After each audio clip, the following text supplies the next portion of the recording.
Hello hello guys, कैसे हैं आप लोग। आशा करते हैं आप लोग सब अच्छे होंगे, स्वस्थ होंगे, मस्त होंगे।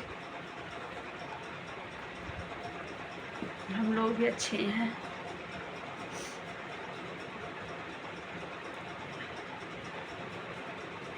बस अभी अभी मेरे साथ एक इंसिडेंट हो गया है।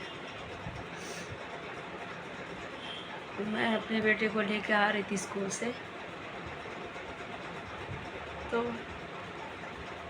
मेरा फ़ोन चोरी हो गया या गिर गया पता नहीं। मेरा स्टैंड आने वाला ही था। मैंने उससे थोड़ी देर पहले यहीं सेक्टर 3-4 में से अपने बेटे को फ़ोन किया था, और उसके बाद मैंने अपना फ़ोन रख लिया था। मेरे साथ तो मैंने रख लिया था।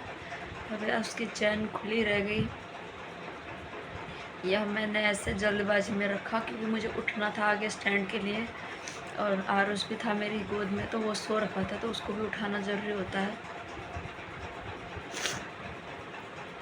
उसको मैं इसीलिए बोलती हूँ सोया मत कर, सोया मत कर। वैसे तो मैं बार बार अपना पर्स चेक करती हूँ, बाहर से भी करती हूँ कि मुझे फ़ोन अंदर लग रहा है हाथ पे कि नहीं लग रहा है। और एक कंधे में मेरा बैग रहता है, तो आगे वाली ही सीट में थी मैं। इतनी ज़्यादा भीड़ भी नहीं थी। जैसे मैं पुल के सामने या सेक्टर 13 पार करके NSUT पे उतर रही थी,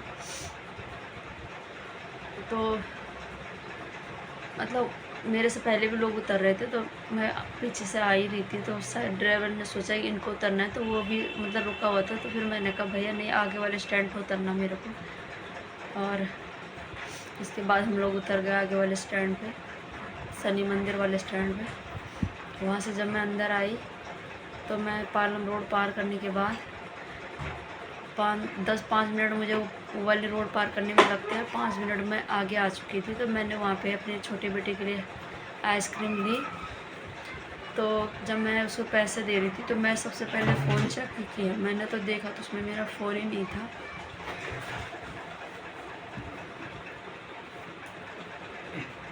मैंने किसी के फ़ोन से ना वहाँ पर से फ़ोन लगाया, तो उस पर 2 बार की घंटी जा रही थी। उसके बाद मैंने इनको फ़ोन किया, मैंने कहा इस नंबर पर घंटी जा रही है, हो सकता है छूट गया हो तो कोई उठा दे। तो उस पर बहुत टाइम तक घंटी जा रही थी, लगभग मतलब द्वारका मोड़ से भी आगे निकल गई होगी गाड़ी, फिर भी उस पर घंटी जा रही थी। फिर उसके बाद वो अचानक से बंद हो गया। जैसे हम घर पहुँचे, तो मुझे बाहर से यहाँ अंदर आने में लगभग 15 मिनट लगते हैं। और जब मैं वहाँ शॉप पे रुकी हुई थी, तो लगा लो कितनी देर तो मैं वहाँ पे रुकी थी। उसके बाद बावजूद भी वो फ़ोन लग रहा था, तो मुझे ऐसा लगा कि कहीं गिरा होगा, किसी न किसी को मिल जाएगा। लेकिन अब वो फ़ोन ना बंद हो गया, तो मेरे को उसी चीज़ की टेंशन हो रही है। वो फ़ोन मेरे हर जगह है, मतलब बैंक वगैरह सब उसमें वही नंबर है, और सिंपल सा लॉक ही है उस पर।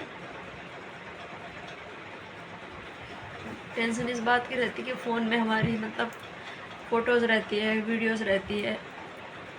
कई चीज़ें तो हम सोशल मीडिया पे डाल भी देते हैं, कई चीज़ें ऐसी रहती है कि जो हम मतलब उसमें सेव कर देते हैं, डालते नहीं हैं।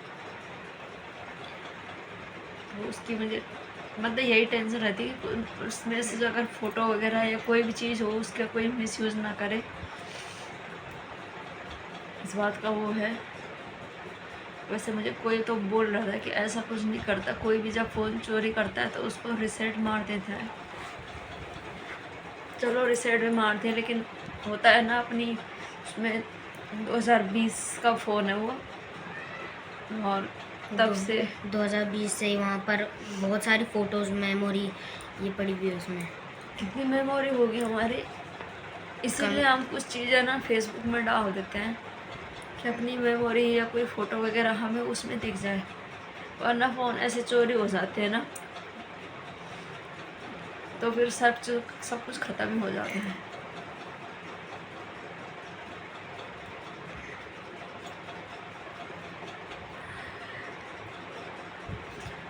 रोज़ मुझे इतनी भूख लगी रहती है, मैं मतलब रोज़ मुझे इतनी भूख लगी रहती है ना, वहाँ से आने के बाद 2, ढाई, 3 बजे तक। कभी मुझे 3 भी बज जाता है, और 2:30 बजे तो मेरा पक्का है। कल 2:09 हो रखा था, 2:09 हो रखे थे, तो कल जल्दी आ गई थी बस, क्योंकि जाम ज़्यादा नहीं था। वरना 2:30 पौने 3 बजे, और कई बार जाम ज़्यादा रहता 3 बजे तक हम लोग पहुँचते हैं घर में। तो मुझे बहुत भूख लगती है, मैं इधर देखती हूँ ना उधर देखती हूँ, तुरंत मतलब हाथ मुँह धोने के बाद मैं खाना खाती हूँ, क्योंकि 12:30 12:30 में मैं खाना बना के जाती हूँ ना, तब मैं खा के नहीं जाती हूँ। मैंने 1-2 दिन खाया था, और मैं जब यहाँ से बाहर पैदल जाती हूँ तो मुझे मतलब पेट में दर्द होता है, तो मैं इसी चक्कर में ना मैं कहती हूँ कोई ज़्यादा तकलीफ़ ना हो जाए, इसलिए मैं बिना खाए चली जाती हूँ, कुछ खा लेती हूँ, तो इसीलिए मैं बाद में खाती हूँ। और खा के मतलब मैंने पहले खाना ही ढूंढना है, एक तो थकावट होती है, और आज जब मैं आई ना तो मुझे भूख भी नहीं लगी, मैं खाना ही ढूंढती हूँ। और आज जब मैं आई ना तो मुझे भूख भी नहीं लगी। पहले तो मैंने खाया नहीं, और फिर इसने छोटे वाले ने बोला मुझे कि मम्मी खाना खा लो, तो खाना निकाला तो था मैंने, लेकिन मैंने खाया नहीं। मैंने वो सारा खाना डस्टबिन में डाल दिया। अब मैंने इसी को फ़ोन किया था। अब मैं सोच रही हूँ मैंने इसको फ़ोन क्यों किया होगा। वैसे जब ये घर में रहता मैं इसको बार बार फ़ोन करती रहती हूँ, लेकिन अभी मैं सोच रही हूँ कि मैंने इसको फ़ोन क्यों किया होगा, इससे अच्छा ना ही करती। ये भी लंबी बात करने लग गया, बस बोलने लग गया मैं उसको लेने आ रहा हूँ। मैंने बोला था हम आ जाएंगे, ये क्या करता साइकिल लेके ना उसको वहाँ आगे, मतलब जहाँ से हम बस में उतरते उससे आगे इसको लेने आ जाता है कई बार। अब उसको भी मैंने डांटा, मैंने कहा तू सो जाता है ना, इसी लगे तेरे चक्कर में ये सब हो रहा है।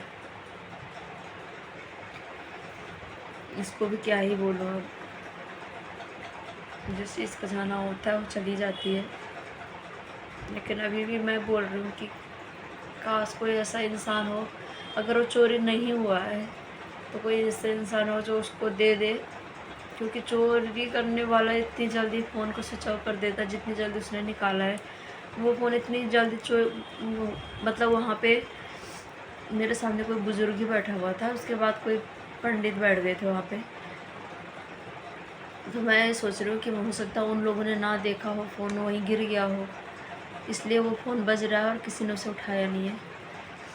लेकिन अभी जब उसको बंद कर दिया गया है ना, तो उससे लग रहा है कि किसी ने या तो किसी को मिला है, उसने बंद कर दिया, कि चोरी करने वाला तो उसको जस्ट मतलब जैसे मैं गाड़ी से उतरती उसके बाद बंद ही कर देता। तो पता नहीं, कुछ समझ में नहीं आ रहा। बस अब ना ऐसा मन कर रहा है ना, पता नहीं, मतलब मैं अपने आंसू रोक ही नहीं पा रही, बस ऐसा दिमाग ख़राब हो रहा है मेरा। और ना मम्मी का जो फ़ोन था ना वो भी ना, मतलब आवाज़ ना उसकी, जब हम कोई कॉल आता था तो उसकी आवाज़ इतनी तेज़ नहीं रहती थी कि हमको भी सुनाई पाए। हम भी बहुत बार मिस कर देते वो कॉल। हम यहाँ पर बैठे रहते थे, मम्मी का यहीं पर बेड पे पड़ा रहता था फ़ोन, और वो कट जाता था बजते बजते। उसमें सेटिंग ये हो जाती है ना कि ये जैसे हम रात को सोते हैं उस टाइम हम फ़ोन चलाते हैं, तो उसकी आवाज़ मैं उसी टाइम कम कर देती हूँ। वैसे तो मैं अलार्म के लिए फिर से खोल देती हूँ। आज उठ जाते टाइम भी साइलेंट हो गया था, लेकिन मैंने उसका साइलेंट फिर से खोल दिया था शायद, लेकिन इतना पता नहीं कि उसका वॉल्यूम कितना था। अगर वो कहीं बज रहा होगा और किसी को सुनाई नहीं दिया होगा, और उसके बाद कोई ऐसा इंसान बैठा जो उसको देना नहीं चाहता, तो वो अलग बात है। बाकी बस मुझे उतनी टेंशन फ़ोन की नहीं है। फ़ोन तो है ही, लगा हो जाता है। अब 12-12.5 हज़ार का फ़ोन है। अभी 1500 रुपये अभी जस्ट लगाए हैं उस पर बनाने में, और कई बार मैंने उस पर काफ़ी पैसे लगा दिए। मतलब ऐसे ही फ़ोन अच्छा था, लेकिन उसमें मेमोरी भरी हुई थी, इसलिए वो बार बार बंद हो जाता था। अगर उसको हम लोग ही रिसेट मार देते तो वो तो बहुत अच्छा स्मूथली चलता है, लेकिन वही है कि अपनी मेमोरी किसी को डिलीट करना अच्छा नहीं लगता है। फिर हमारे पास ऐसी कोई मेमोरी कार्ड वगैरह नहीं था कि जिसमें हम उसकी वीडियो वगैरह मतलब उसमें सेव कर दें, इसलिए मैं उसी में रखती थी। बस टेंशन इस चीज़ की है कि किसमें पड़ी हुई वीडियो वगैरह हो, चाहे कुछ भी है, फ़ोटो वगैरह हो, उसका कोई मिसयूज़ ना करे, बस इसी चीज़ की टेंशन है मुझे। तो गाइस अभी ठीक 5 बज गए हैं और अभी 10 से 5 मिनट पहले हमने कंप्लेन की है। तो कंप्लेन अभी मतलब यहाँ के जो नज़दीकी थाना होगा उसमें नहीं गई है, उन्होंने बोला वहाँ ट्रांसफ़र करते हैं। तो इसीलिए मैं उस दिन आपको पहली वीडियो में बोल रही थी कि मैं ना फ़ोन इसीलिए लेके नहीं जाती हूँ, और कई बार तो मैं लेके गई हूँ 2-2 फ़ोन, और बार-बार चेक करती रहती हूँ मैं। जब मैं रक्षाबंधन पे भी गई थी तो मैं बार-बार, इतनी भीड़ हो रखी थी, बार-बार फ़ोन चेक कर रही थी। आज कहाँ गलती हो गई कि मैंने उतरते टाइम अपना फ़ोन चेक नहीं किया। मैं बाहर से अपना पर्स ऐसे चेक करती हूँ कि अंदर फ़ोन लग रहा है कि नहीं। फिर अभी देखते हैं क्या होता है। तो अभी ठीक 8 बज गए हैं रात के, और कंप्लेन भी हम लोगों ने कर दी है, लेकिन कंप्लेन वाले मतलब वहाँ से पूछ रहे हैं कि EMI नंबर, और जो कि मेरा फ़ोन गांव से लिया हुआ था तो गांव में ही उसका कागज़ वगैरह गांव में ही थे, और किस्मत इतनी ख़राब होती है ना कि आज वो कागज़ भी नहीं मिल रहे हैं। वो हमेशा मेरे रूम में रहते थे गांव में, ड्रेसिंग के अंदर, और अभी वहाँ पे भी घर में लोग 2 बार उनको ढूंढने चले गए लेकिन वो मिल नहीं रहे हैं। तो अगर उसके कागज़ होते, उसका बिल वगैरह होता तो फ़ोन मिलने के चांसेस थे, क्योंकि अभी शाम को भी जिसने भी वो फ़ोन चुराया ना, उसने शाम को वो फ़ोन ऑन किया था। फिर उसके बाद हमने 2-3 बार घंटी लगाई तो वो फ़ोन फिर स्विच ऑफ जाने लग गया। तो अगर वो किसी बच्चे के हाथ लगा है, जैसे कि शायद कोई उतरा होगा वहाँ से, उसकी जगह कोई बैठा होगा, तो शायद तभी नहीं दे रहा होगा। लेकिन कोई वैसे चोरी करने वाला होता तो वो फ़ोन का सिम कप का तोड़ के फेंक देता। तो अभी सबसे मेन है कि फ़ोन का EMI नंबर चाहिए, फ़ोन का बिल चाहिए। अगर वो नहीं मिलेगा तो फ़ोन नहीं मिलेगा, फ़ोन की कोई चांस नहीं है। और जब उन्होंने मुझे ये कहा था कि आप फ़ोन के बिल भेज देना, तो मेरे को एक उम्मीद जागी थी, लेकिन अभी मुझे कोई उम्मीद नहीं दिखाई दे रही है, क्योंकि फ़ोन के बिल अगर घर में अगर 2 बार ढूंढने पे नहीं मिले तो वो नहीं मिलने वाले हैं। बाकी क्या कर सकते हैं, मेरा कुछ करने का मन नहीं कर रहा है। अभी ये आए हैं ड्यूटी से, इन्होंने दिन का चावल खाया है, तो इनको मैंने बोला है कि अगर आपको खाना है, बनाना तो आप बनाओ, मेरे तो कुछ भी दिमाग काम नहीं कर रहा है। पहले ही मैं बहुत अपसेट थी, मेरा दिमाग और भी ख़राब हो गया है, कुछ भी नहीं बोला जा रहा है। देखते हैं, 1-2 दिन का टाइम दे रखा उन्होंने, बोला शांति से आप कागज़ ढूंढो, देखते हैं। बाकी तो वही है, एक ही ऑप्शन है, क्योंकि बस नंबर मुझे बस पता नहीं है। ड्राइवर को मैं पहचान जाऊंगी, उस रूट पे आता रहता है, कभी दूसरे तीसरे दिन में आ जाता है, कभी डेली भी आ जाता है, और मतलब कि कहाँ जाती है वही पता है। अगर CCTV कैमरे से पता चलता है तो कुछ हो सकता है, वरना कुछ नहीं हो सकता।